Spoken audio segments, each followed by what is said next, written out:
Welcome to Mintel's Little Conversation podcast. Welcome to another episode of Mintel's Little Conversation, where our experts bring you fresh ideas and new perspectives on how consumers eat, drink, shop, groom and think. I'm Andrew Davidson, SVP and Chief Insights Officer for Compare Media, based in New York. And in today's episode, I'm joined by three retail experts to discuss the emerging trend of frictionless shopping. This is centered around removing any barriers along the consumer's path to purchase. Now, the first of what you'll hear today was actually recorded a few weeks back before the spread of COVID-19 started to really impact our daily lives. A pre-COVID-19 analysis, if you will. In the second part of the episode, my guests and I revisit the topic, given the current retail climate and the impact of COVID-19 on the industry. With that, let's get started with an introduction to our guests. So joining me to discuss this important topic, I have three retail experts, Alexis de Salva and Diana Smith in Chicago, and Nick Carroll in London. Welcome to the pod. Thank you, Andrew. Excited to be here. Hello. Thank you, Andrew. Welcome. So if you could just, before we get started, if you just sort of please introduce yourselves, what's your role here at Mintel, and tell us a little bit about, how long have you been sort of covering your area of expertise?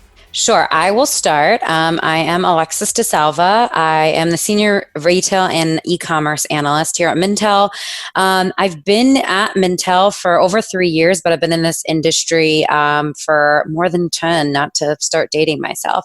But prior to Mintel, I was in merchant and analyst roles for other retailers as well. Hi, and I'm Nick Carroll. I'm the Associate Director of Retail Research here in London in the UK. I myself have been with Mintel for coming up to 6 years now, previously working in retail on the shop floor.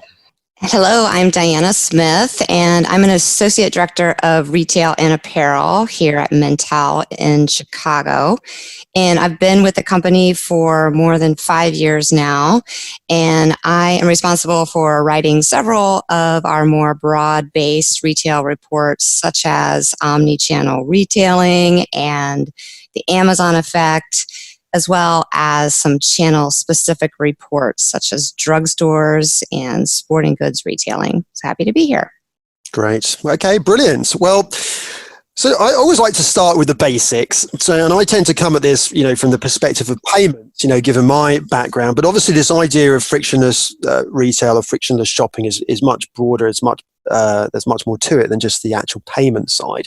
So I thought we'd start with, let's just sort of put some, let's just define it and say, well, what is frictionless retail all about? Well, I can take that one. I think, the term itself probably hasn't made itself into Webster's dictionary yet, but in general, what we understand frictionless retail to be is it's referring to this idea of a seamless or pain-free shopping experience, where there's no friction and irrespective of where the customer is buying or how the customer is interacting with retailers. In reality, that's not a new idea. Good retail has always been based on the idea as making it as easy as possible to buy from you. However, this term has risen as, the retail environment, either in-store or online, has been more complex. 20 years ago, you may have just had one checkout. Now we have mobile checkouts, we have, self-service, we have click and collect and various other options, and not even thinking about online. So in reality, frictionless retail is about the idea of giving customers choice and making the shopping experiences pain-free, no matter how they want to shop with you. And we're talking about the entire retail experience rather than just the payments part. So, yeah. All right. So that's the definition. So I want to go to each of you and ask you. I thought I'm going to ask you to tell me, what's your favorite. Just thinking back to something you've done recently, what's your favorite personal frictionless shopping experience? In other words, when you bought something recently and you just thought, well, that was just so easy, everything should work this way. Do you have some interesting personal experiences you could share? I will start. So this is Alexis. I wanted to share my recent transaction with Rent the Runway. So for those who don't know, they are a rental subscription service. You can rent them on a one-time basis, or you can do what I do, which is a monthly membership. So you pay a set fee. You can get, for my membership, it's 4 pieces a month, and then you can choose to swap one or a couple or all of them or none of them. And then, if you swap it, you get a new item for that next month and you have it for the entire month. The reason why I chose this is for a few things, because I think sometimes when we think about frictionless, we think, like you said, Andrew, only about payments or maybe about just one part of the purchase process, whether it's making product discovery easier, making the transaction easier, or making any kind of post-purchase communication easier. And I really think they do a good job of making the whole process not only easier, but more interesting. So the way they do that is they notify you when it is your day to swap. So that is basically the day you get billed. And then you can look online or in their app, and they have so many customer photos there. And then they also have a lot of customer reviews. They really rely on their customers to kind of give additional feedback to other users. So you can see, like, do I really want this shirt, or is it going to be too short or too open or whatever? And then kind of helps you inform your purchases. They also narrowed down really specific product suggestions based on your purchase history, based on your sizing information that you put in, based on other things you've liked on their page. So they kind of are actively taking that information you're giving them and giving you something back that's valuable. So it's making that product discovery process easier. They send you your items within, I think it's like 2 or 3 days, but then you can choose, like for me, there's a Rent the Runway showroom on the way to our office here in Chicago. So often what I will do is I will bring my items with me to work and then drop them off on the way to work or on the way home, and then wait for my next month's shipment to get sent to my house the next day. If I didn't want to do it, I could just drop them in the mail. I see girls here bringing into the office and taking it to the mailroom. So they're making that part of the process a lot easier as well. And I think it's really interesting because then they keep that conversation going. They send you an end of the year recap that shows you like your breakdown of styles, designers you've tried, maybe ones you haven't tried, to kind of, help you figure out what else is out there and make that discovery process easier. So I think that example is about not just quantity of frictionless shopping, how many points can I make easier, but the quality, what can I do differently? So they've really thought about it throughout the entire process and really sort of simplifying the decision for you. Exactly. And I think the origin of that comes out of the fact that they started online only, and they only have a limited amount of physical spaces. So they really are relying on online, on social media, and on mail, basically, to make their experience easier. So it's kind of, again, like, how can I add a depth of frictionless shopping, not just here's free shipping. That sounds a really interesting one. I'm wearing them too right now. Not sponsored. Well, what are you wearing? You just have to describe it. This is audio. It's a wrap top. I was going to show the video, but not that anyone can see this. Purple wrap top and plaid pants, for those who are interested. I'll keep it to that. I think what my best experience recently of frictionless retail is, one that got me out of a vague crisis I was happening. So I was late to a meeting, and just before I'd left the house, my cat decided it was a great time to jump on me. And so there was fur all over my nice suit, but I didn't have time to try and sort it out in the house. So I left, and on the way to the tube, I Googled lint roller. So, a roller to take that fluff off my thing. But I Googled it in the area that my meeting would be. And instantly, a Sainsburys local, a type of a convenience store in the UK, popped up saying it had that. That wouldn't be a place that I'd usually think of going, but I didn't have time to check anywhere. Went in, and they had 2 in stock. Now, that might seem a bit basic, but that is happening because Sainsburys is working with Google, logging its stock and its SKU count on site. So it's an example of how, in the modern society, we do go to the internet and search for everything first. And it's not simply, showing those results on site. It's also showing them through platforms like Google and specifically Google Maps, so that people are getting real world information that, isn't just benefiting the online channel, but is also benefiting the store-based channel. So that was a nice, yes, for me at least. I love that. I love that story. I was Sainsburys to the rescue with some frictionless. Yes, exactly. Again, not sponsored by Sainsburys. All good retailers are out there. Should exactly, be, though. But they did come to my aid in that in the hour of need. Were you able to do like a click and collect for that, or no? Or did you just still have I had to trust that the good people at Sainsburys had their their tech in the right place. But no, they did, and quickly lint rolled myself on Regent Street, and then I was off to my meeting. So these types of things can come to the aid of those in desperate need. You could just buy a purse and keep one in your purse, like I did. Yeah, exactly. Yeah, Get a man or bag. indeed rent one. Gosh, I feel so boring here because my example is just a lot more simple. But what I was thinking about when you asked this question, Andrew, is recently I bought something on Amazon, which I know a lot of people do, and I decided that I needed to make a return. And it turns out what I had purchased were a pair of angel wings for Halloween, and I really just it wasn't working out. Oh, so no, that's not that's like the point of my story, but I needed to return these angel wings. And, I'm a real creature of convenience, and I just want things to be as frictionless as possible. And I had heard about the partnership with Amazon and Kohls, where Kohls was offering the opportunity to take free Amazon returns. So since I cover retail for my job, I also wanted to test this out and take care of my return at the same time. And so I went to the Kohls, and the Amazon return area was right in the front of the store. So I didn't even have to go searching for it. And there was no line. I went right up to the counter, and they just took it without asking me any questions. And honestly, I was in and out of there in like less than a minute. It was just really, really so easy. Wow. And I just like this example because I think this is exemplary of what we will continue to see in terms of retailers, maybe even unusual partners like this, continuing to partner up to add together some more added conveniences for consumers like this, kind of eliminating some of the friction. When you're returning angel wings, you don't want any friction. So that's the. What's interesting? No questions asked. What's interesting, you've also sort of touched on different aspects, right, of the whole process, like from the is it in stock to the delivery and return and trying things on, all sort of different aspects of where this whole sort of frictionless experience comes in.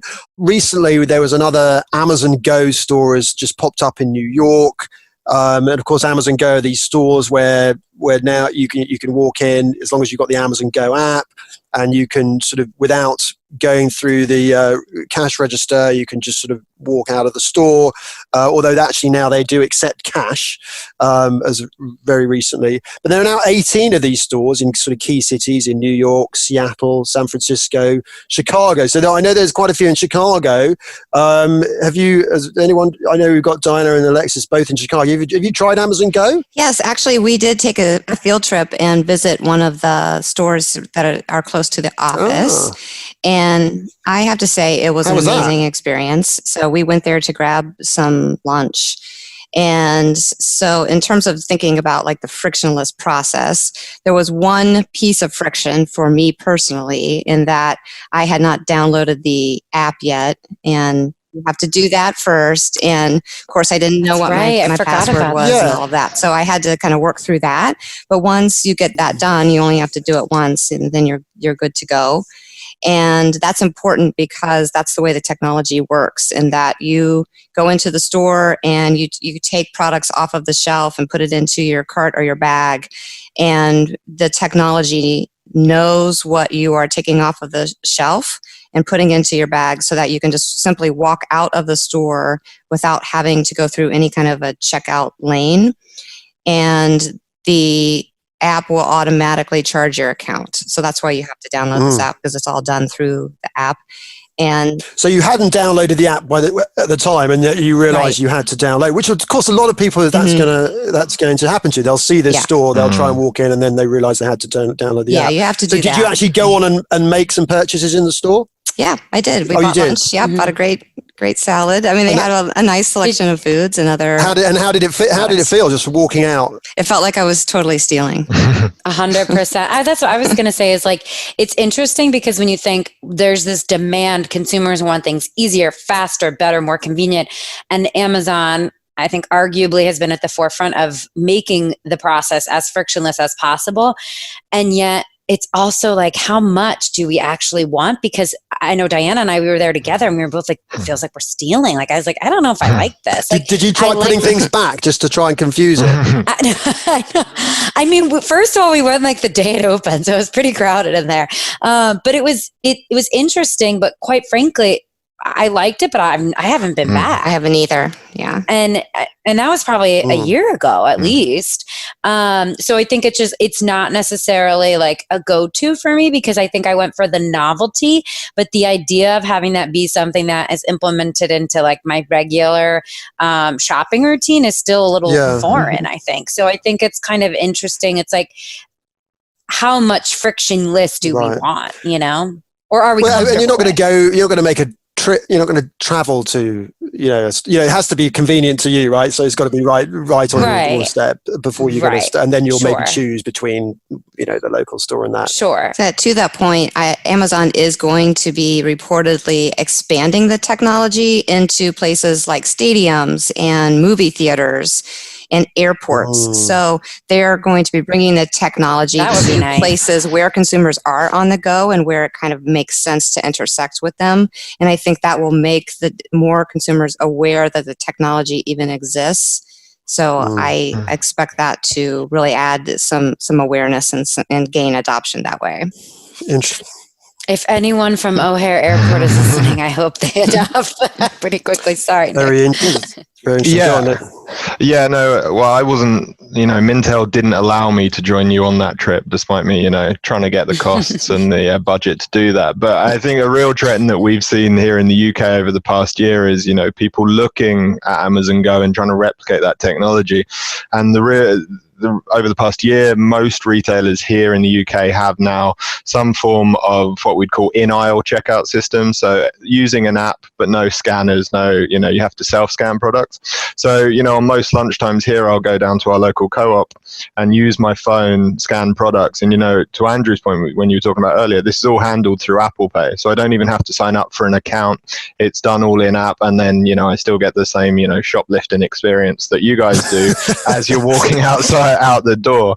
But I think it's been really interesting to watch. Amazon made that big splash, but it's been really interesting to watch how other retailers have looked at that idea of frictionless and implemented it potentially without the same costly elements that are within that store. Interesting, very interesting. All right, so I know Alexis, in January you were at the big retail show, the NRF. Obviously, that's a huge event that sort of dictates a lot of the trends that are sort of emerging in retail. Was frictionless on the agenda? Sure was. So I think what's interesting about NRF is that it really does span a variety of categories within the retail industry. So you can have anyone from like Microsoft to Rent the Runway to us from Mintel, Nordstrom. So it's really a lot of players, and it's always interesting to hear like what is the overarching. Can we just actually for the listeners, where is it? How big is it? Sorry. So it's the NRF. It's the National Retail Federation. They do what they call the big show every year in New York City. It's always in January, and it's huge. This year, I think there were 40,000 attendees. And it's like 45 languages that are spoken. Retailers attend, press attends, people from the brands attend. So Mintel, myself, we actually hosted and moderated a panel session all about driving content through commerce. So it might not sound like it's related to frictionless shopping, but that is one of the overarching themes coming away from that is this basically how can every element add to making the experience more frictionless. So I believe one of the sessions I was in, I don't want to say whose quote this was because I can't remember, but the quote was that the physical store is retail's best invention. And that was kind of one of the big takeaways, was that even though digital continues to evolve and we are shifting more shopping online and making more digital enhancements, that doesn't mean that the physical in-person store experience is, irrelevant. And it's about how can we use both to make however a shopper is browsing or buying, whichever channel they're doing it in, easier and more frictionless.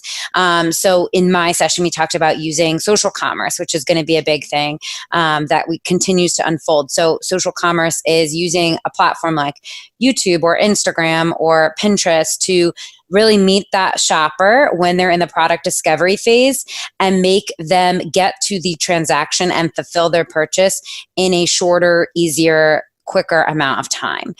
So that could be, the shopping capabilities on Instagram, shoppable post where it's like one-click checkout, similar to what Amazon is doing. If you enter in your information on Instagram once and one of those affiliated brands have a shoppable post, once your information is saved in there, you can click and then go, and then your order is fulfilled. So a lot of the conversations are really about how can the experience, whether it is in store or online, be customized so that we're letting the customers choose what is valuable to them. And that is really what it comes down to is, maybe to Diana's point, when she needed to exchange that Halloween purchase, it was, I want to do this quick and easy in return, and I don't really want to have any questions asked or whatever. And when Nick needed the lint roller brush, it was, I need it now. You know what I mean? So maybe you're willing to pay a few more dollars to go to something that is, around the corner from your meeting, or maybe you're willing to, go to Kohls and do it in person and not online, so you can just be rid of something that you don't want. And for me, maybe it is, I'm willing to pay $25 extra to have an extra slot in my Rent the Runway monthly subscription, but it's not having one per experience or per channel. It's having many options that allows the consumer to choose. Today, I need this package delivered to me and I'm willing to pay extra, or tomorrow I'm willing to do 2-day shipping and get a discount on a free, or on a future purchase. So I think the way we're thinking about what that looks like is evolving, and it depends on the retailer type, but it's really about giving those options to let the consumer choose. Just going back to the social commerce side, I mean, I'm hearing a lot of positive things about the Instagram shopping experience. Is like that's really sort of taking off?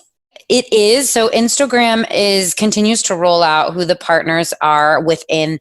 I think they don't want to roll it out to everyone right away, which makes sense because there is such a variety of players in terms of scale, big and small. So you could have, a small little DTC brand that no one's really heard of that might be able to get products to a consumer easier, but might not have as much availability.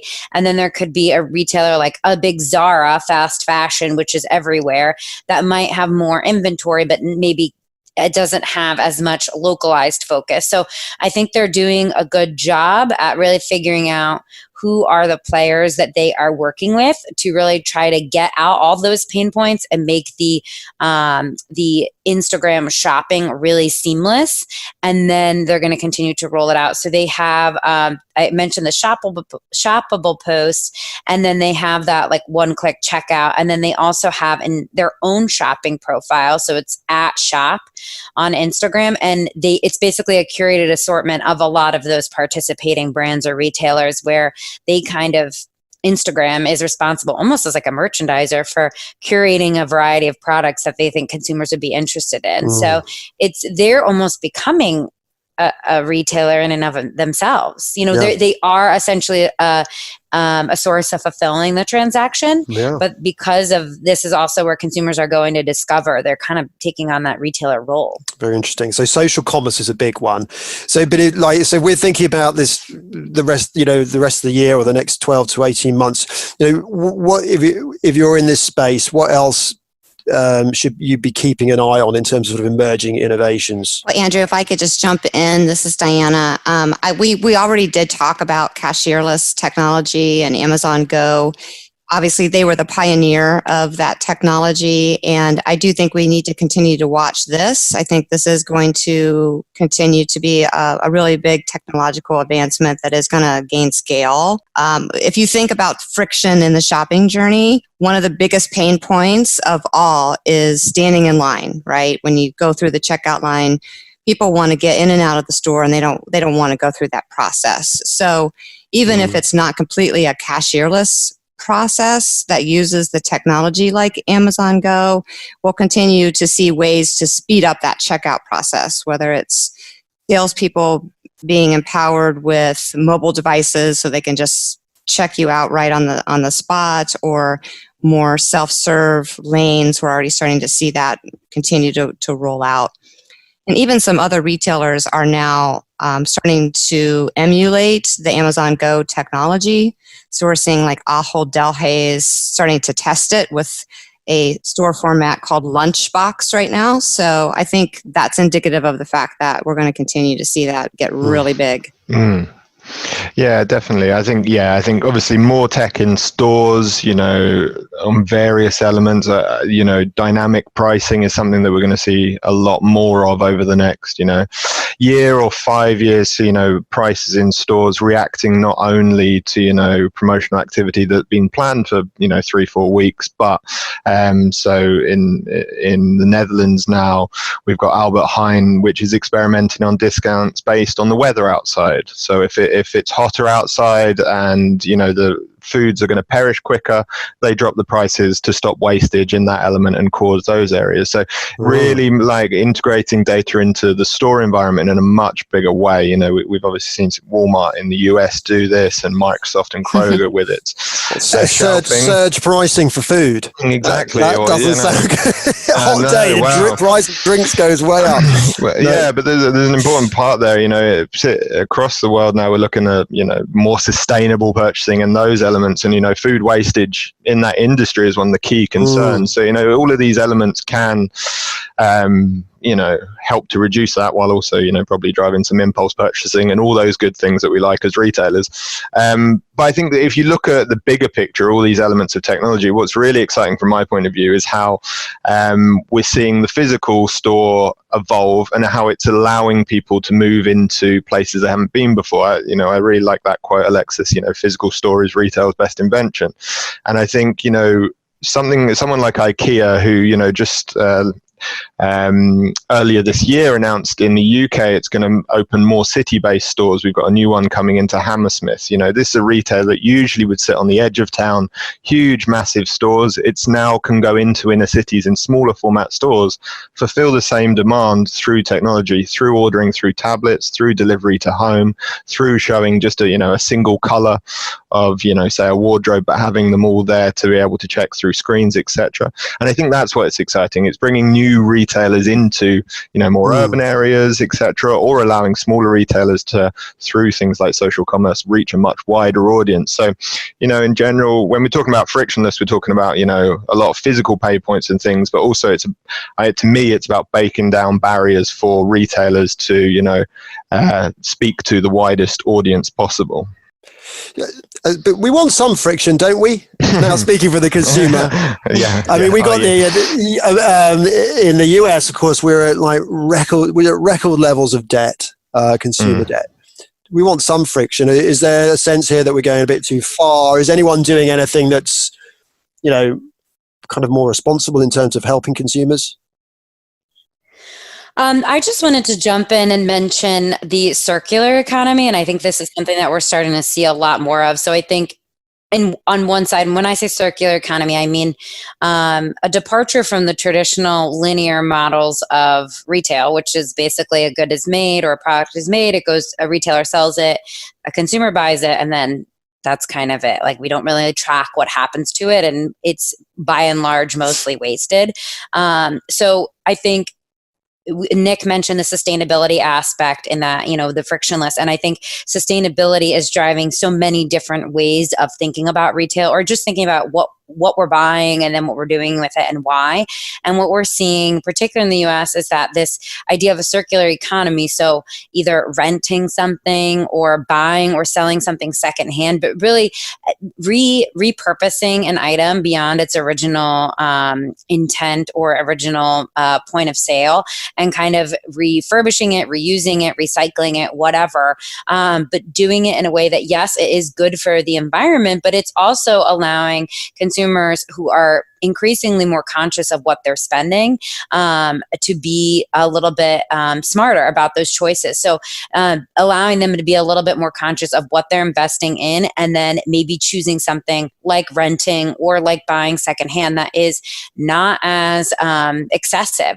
They don't want to be spending as much. They're more conscious of that, but they also don't want excess in their home. So we're seeing a lot. This is why people are doing, home shares or ride shares. I don't want a car. I don't want to have so much in my closet.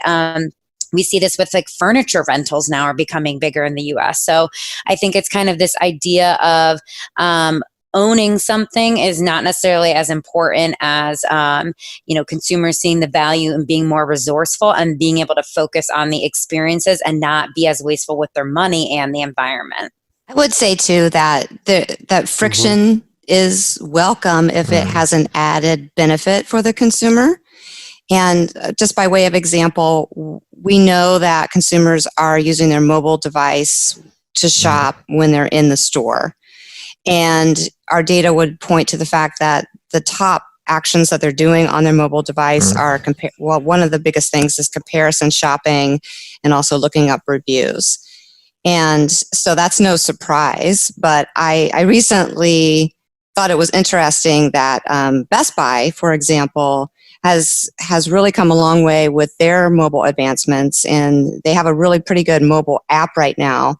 And they're actually recognizing and just realizing that the consumer is comparison shopping while they're in the store. And in the electronics category, of course, price is probably most often the biggest attribute that's going to drive that final purchase anyway.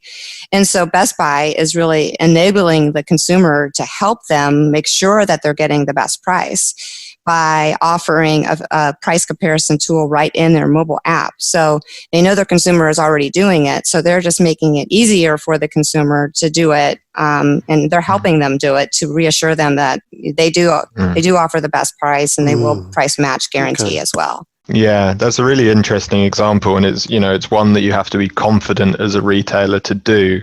Here in the UK, a retailer, Dixon's Carphone, is our biggest electrical specialist. So lots of different gadgets, that type of thing.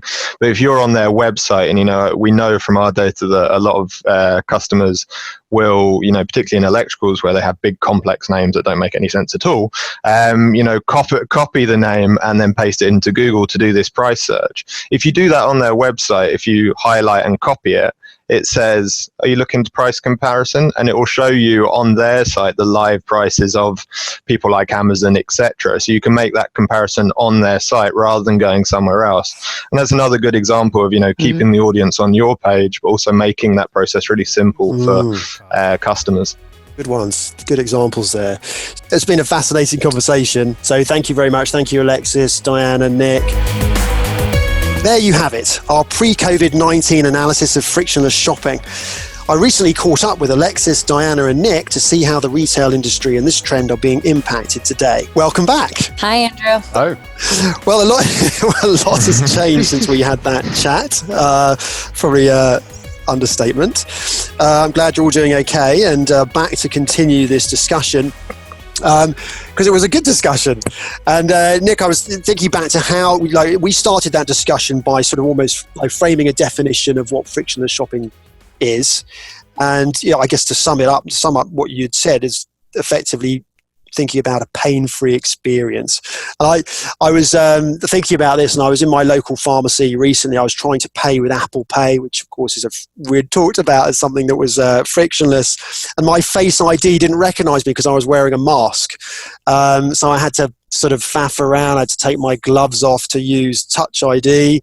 It was the least sort of frictionless experience that you can actually think of. So how has frictionless retail taken on new meaning in this sort of age of social distancing and masks, and where so many retail stores have shut down their physical store locations?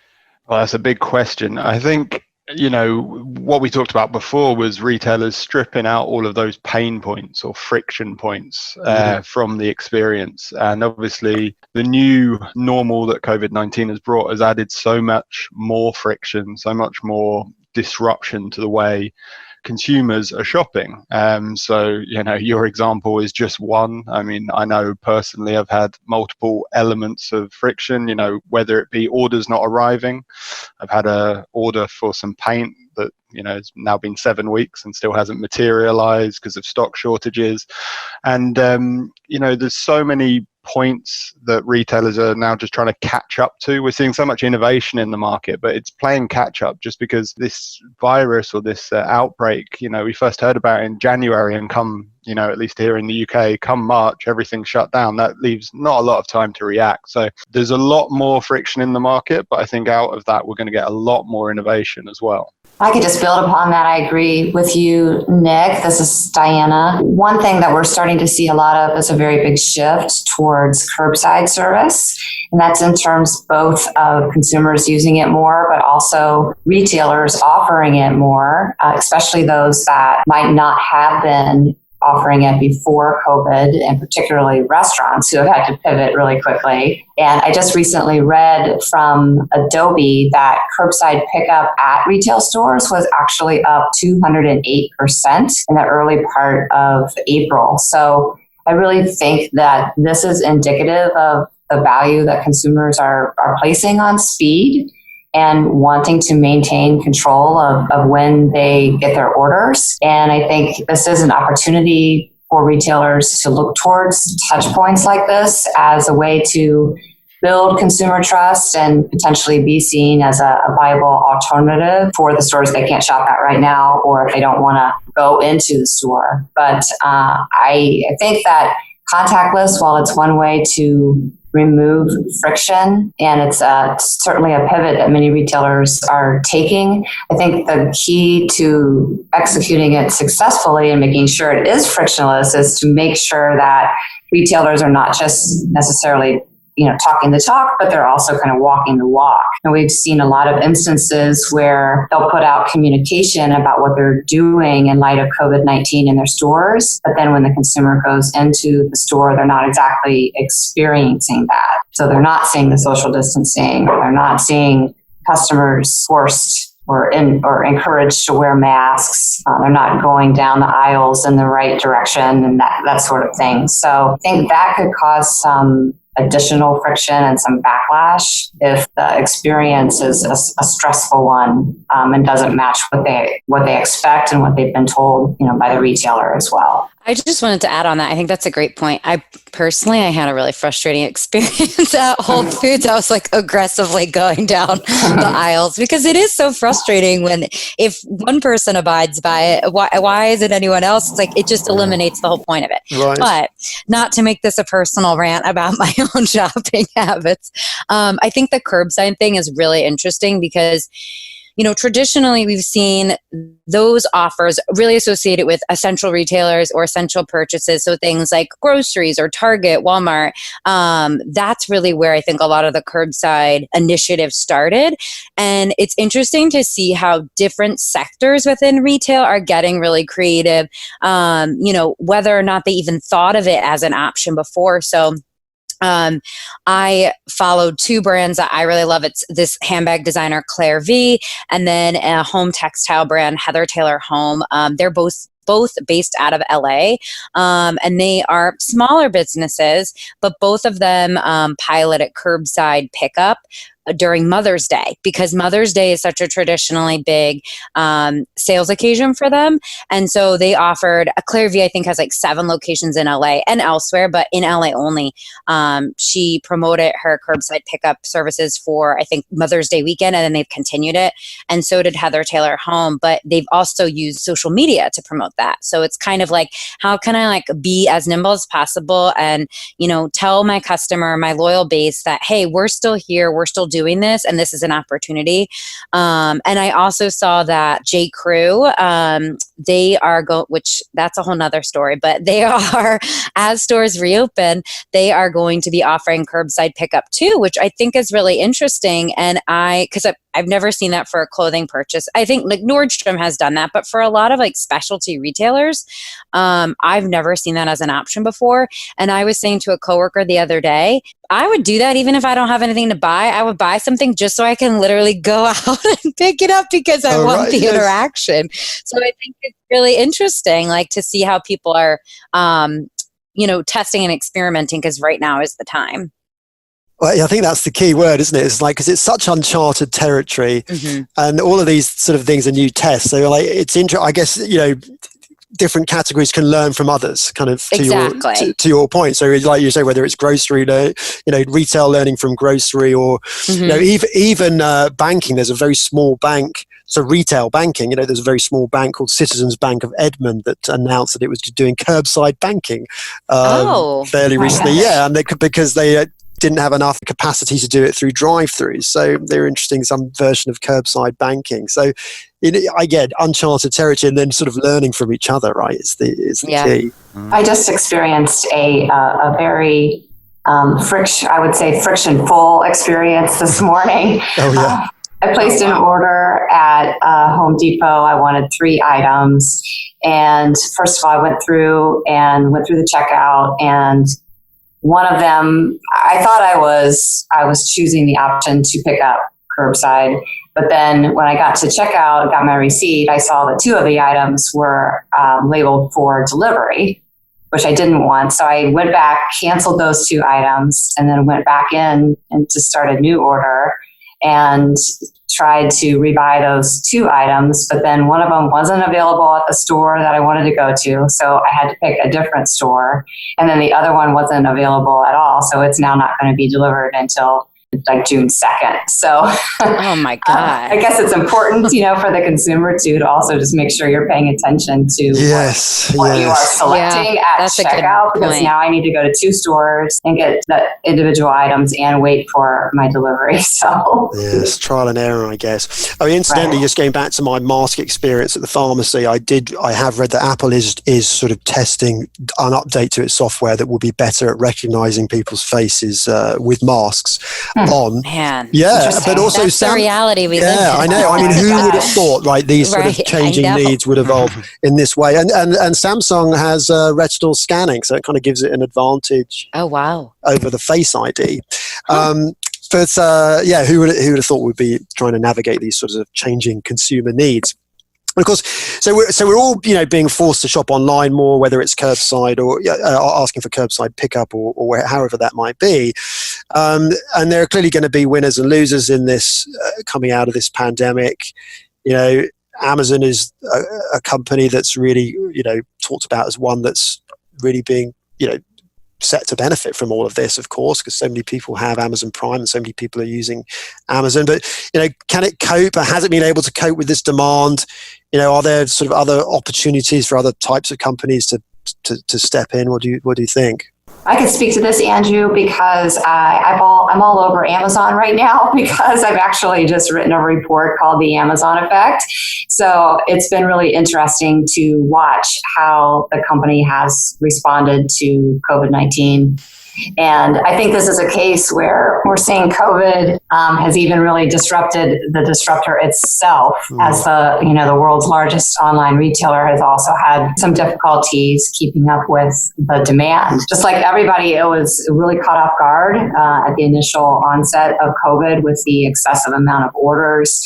And Amazon saw traffic levels that are on par with what it usually sees during the winter holidays, except it has about 6 months usually to prepare for the holidays. So it definitely has had to go through a little bit of growing pains. Initially, Amazon was limiting orders to just essential items. And if you've tried to shop on the site, you might have come into contact with longer delivery options for non-essential orders. But I know that just last week, they announced that they expect to be getting back on track and within the guaranteed timeframes within a couple weeks now for all orders. So they're definitely catching up, even though they were also caught off guard. They're hiring like 170,000 people to help with the demand. They've made a number of process changes in their fulfillment centers, and they're planning on donating an estimated $4 billion in profits from Q2 into COVID efforts. So I think they're catching up. They're doing a good job, but it is an opportunity for other retailers to get some attention at this time and try to fill some of the gaps that Amazon hasn't been able to deliver upon. I think Walmart is one where we've seen, I feel like they've always been pretty toe to toe with Amazon, or try to be, because they probably have the most resources to compete. And I think it was the week before last, but time is fluid right now, so forgive me if that's not the most accurate timestamp. But Walmart introduced an express delivery service, so it pretty much rivals Amazon Prime. You can place your order online, have it delivered within 2 hours. They have shoppers in Walmart that will basically pick the items and fulfill the order, just as you see Amazon Prime shoppers doing it in a Whole Foods. And then they have it delivered. And I think obviously that's something new, but what is important about that is that's going to introduce this concept of online grocery ordering, delivery, the seamless shopping capability, and that quick service to a lot more consumers, because even though a lot of people are Prime members and are Whole Food shoppers, I think there's arguably a bigger audience base in who Walmart is serving. And I think that also introduces this concept to a consumer that maybe wasn't even aware of it before. If you think of like Walmart being in really rural areas, or it's just a different consumer base. So I think it is bringing that to a broader audience. And I think that just signals that this really is, because it is uncharted territory, like you said, Andrew, it's a chance for retailers to really try to swoop in and potentially grab new customers, because this scenario is so unprecedented that it's forcing a lot of us as consumers to really abandon or let go of any kind of pre-existing loyalty or brand preferences. That doesn't mean you're not going to shop where you normally would, or not going to buy the brands or products that you normally would, but you kind of have to be a little less choosy. Yeah, I think that's something we've also seen mirrored here in the UK in terms of our latest data for, the retail sales data. Amazon was, got hit hard in the initial weeks because that's where everyone would turn to if you need online, but that forced it to, reduce the number of products it was offering, particularly for same day services. And, it really struggled to keep up. Here now in the UK, similar measures as you talk about in terms of, thousands of new hires, that type of thing, have eased that situation. But actually we saw in the early weeks, a lot of people going to those brands that they haven't seen. And I think one of the real legacies of this, growth or, heightened demand in the online market is actually it's making businesses reassess the need for online. So, a retail like Primark here in the UK, which is our second or third largest clothing retailer in the UK, doesn't trade online. And thus its statement to investors through April was, we didn't sell anything. And, that really reassesses it. I don't think they will change, but someone like Aldi, who has a similar stance here in the UK, started selling food boxes 3-4 weeks ago, and today has announced a partnership with Deliveroo, so, an Instacart or a Postmates equivalent, to now sell groceries through it. And that's a massive change for that type of business. And on the complete other end of the scale, with more consumers shopping locally, I think our latest tracker data shows around a third of consumers here in the UK are shopping with more local businesses. We've seen a number of those jump up. One of my favorite examples is there's a local independent donut business, Crosstown Donuts here in the UK, but they banded together with 5 other independents, going across butchers to coffee makers, to create food boxes and then to sell online for the first time. And again, that's just an example of them looking at this and thinking, right, we are weak in these situations without online. I think that's going to grow competition within the online market moving forward. Yeah, and that's creative, isn't it? Like working with partners to actually meet that changing need. Because it's sort of going back with our theme of frictionless. Of course, that's the thing about Amazon. It was always so easy. It was always so easy to just get on that app and just order because you knew you'd get something in a couple of days or even sooner. But of course, once you start to see that friction in place, then maybe you'll start to consider other options. When I was thinking about our chat today, and I saw an interesting ad on Instagram from Best Buy. Just thought it was interesting, like sort of a message, it says, they were saying, they had the sort of line, we'll keep you.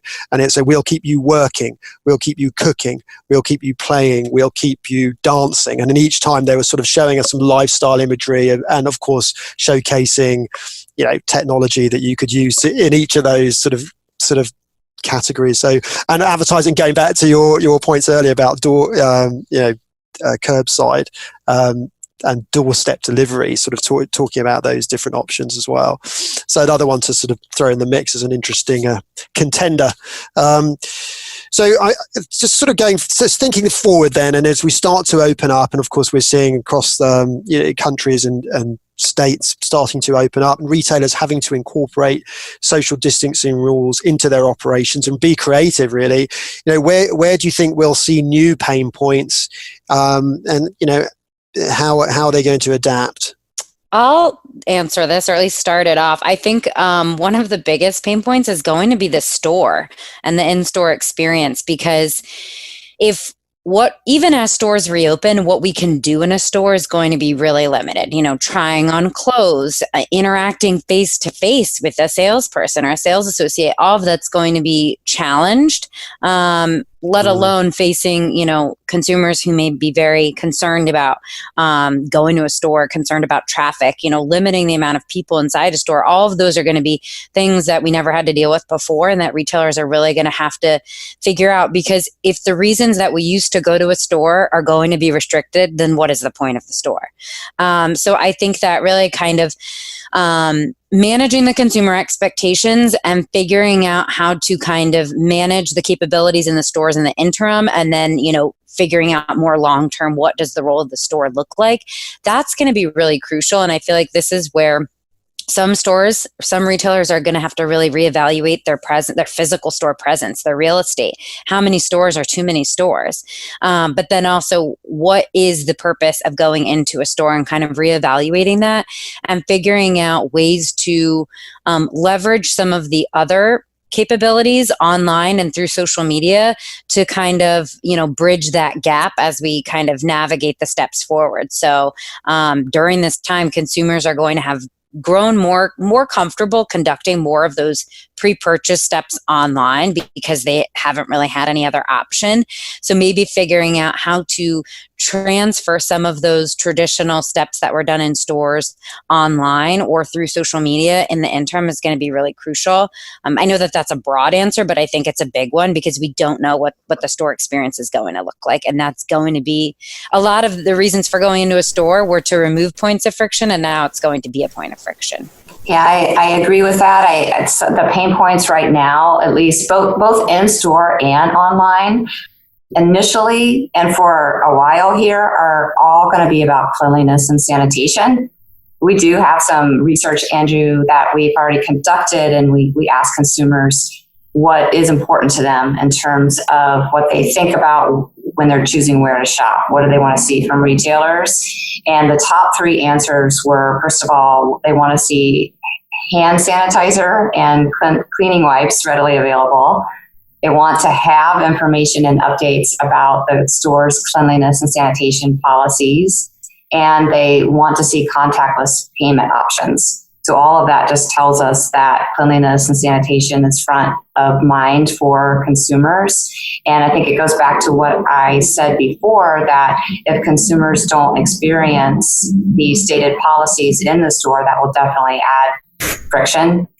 Of course, right now we're also seeing some friction around out of stocks and delays, and hopefully that will eventually work itself out. But for a consumer, for example, that's trying to shop online for groceries, maybe for the first time, if they're running into roadblocks, not able to get delivery time frames or not able to get the items that they want, and they don't find out that they can't get them until checkout or when they actually get their order, that will probably cause them to abort online grocery in the future and go back into the store. Yeah, I think what is something we're going to see is also people reassessing the type of shopping locations they associate with being frictionless.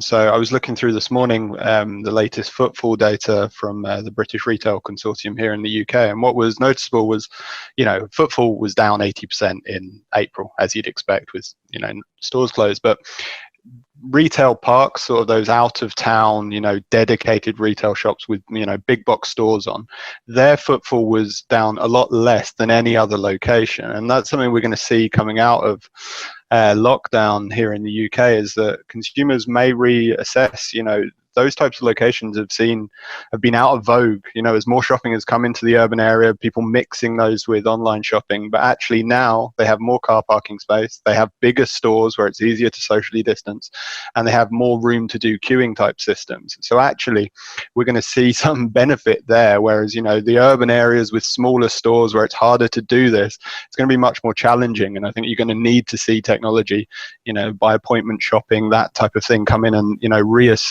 reassure consumers that they'll be properly safe when in the in-store environment. I guess one thing is for sure is that change is there's a rapid pace of change, and consumer needs are changing. So I think we'll leave it there. I think we'll be great to catch up again at another point, because so much is changing so quickly. But thank you for coming back for another chat. Thank you everyone for listening. Make sure you subscribe, rate and review this podcast on Apple or Spotify or any other platform you get your podcast from. We'll catch you next week for another episode of Little Conversation. If you want to know more about Mintel, who we are, what we do, head over to mintel.com and follow us on social media. We're on LinkedIn, Instagram, Twitter and Facebook, and check out our blog for even more insights from our analysts. Thank you.